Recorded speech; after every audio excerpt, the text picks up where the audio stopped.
안녕하세요. 서울당구연맹 표은호입니다. 자, 오늘 당구 배치 보시겠습니다. 까다롭죠? 여러분들 치기에 빨간 공을 조준하고 싶어도 브릿지가 안 나옵니다. 뒤에 노란 공이 있어서.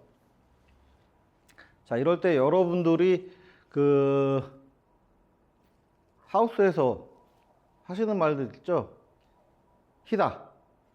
시다로 치는 건데, 이 시다라는 게 밑에라는 뜻이잖아요. 밑에 주고 공을 이렇게 나가서 저렇게 나갈 거를 이렇게 끄집어냅니다. 끄집어내고 각을 형성시켜서 치는 거예요.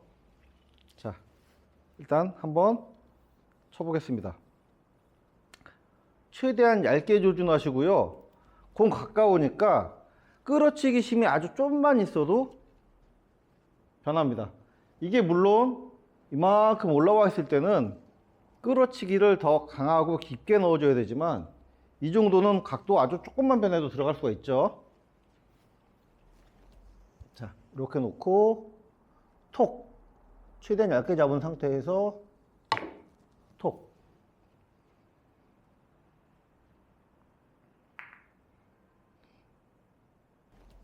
자, 이렇게 놓고 톡, 최대한 얇게 잡은 상태에서 톡.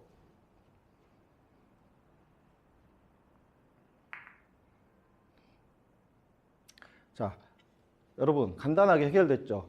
요거는 여러분들이 밑에 주시고 얇게 톡 하고 몇 번만 해보시면 감을 잡으실 수 있을 거예요. 요런 형태의 공이 왔을 때 가장 관건이 뭐냐면은, 지금 공 조금 잘못 맞았지만 이 공을 이쪽 형태로 세워 놓는다는 겁니다. 얇게 치셔가지고. 여러분들이 요런 공들 있어요. 요런 공들. 물론 오늘처럼 밑에 주고 치는 공들이 아닌 이런 공들 칠 때도 이거 무조건 얇게 치셔가지고 노란 공을 요 근처에 세우셔야 되는 거예요. 그래야 또 다음 공 찬스가 이어지겠죠. 자, 이렇게 있을 때 이것도 마찬가지로 얇게 쳐서 세운다. 얇게 치는 대신 나는 톡. 이렇게. 근데 이 상태에서 여러분들이 이렇게 되면은 이제 이 공은 진짜 어려워지는 거죠. 조금 더 빠른 샷으로. 방금보다 톡보다는 조금 빠르게 축! 이런 느낌으로. 자, 조금 더 시원하게 찔러 볼게요.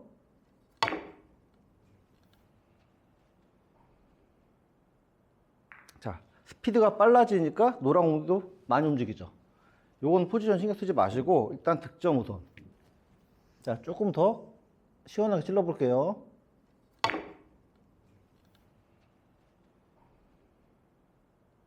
자, 스피드가 빨라지니까 노란 공도 많이 움직이죠. 요건 포지션 신경 쓰지 마시고 일단 득점 우선. 그래서 여러분들이 요 형태를 놓고 여기도 맞춰보시고 여기도 맞춰보시고 자신 있으시면 여기까지 한번 맞춰보는 연습을 해보셨으면 좋겠습니다. 더 길어지면요, 여러분들이 역회전을 살짝 주시고 끌어주시면 더 많이 길게 나옵니다. 자, 연습하시고요. 다음 시간에 뵙겠습니다.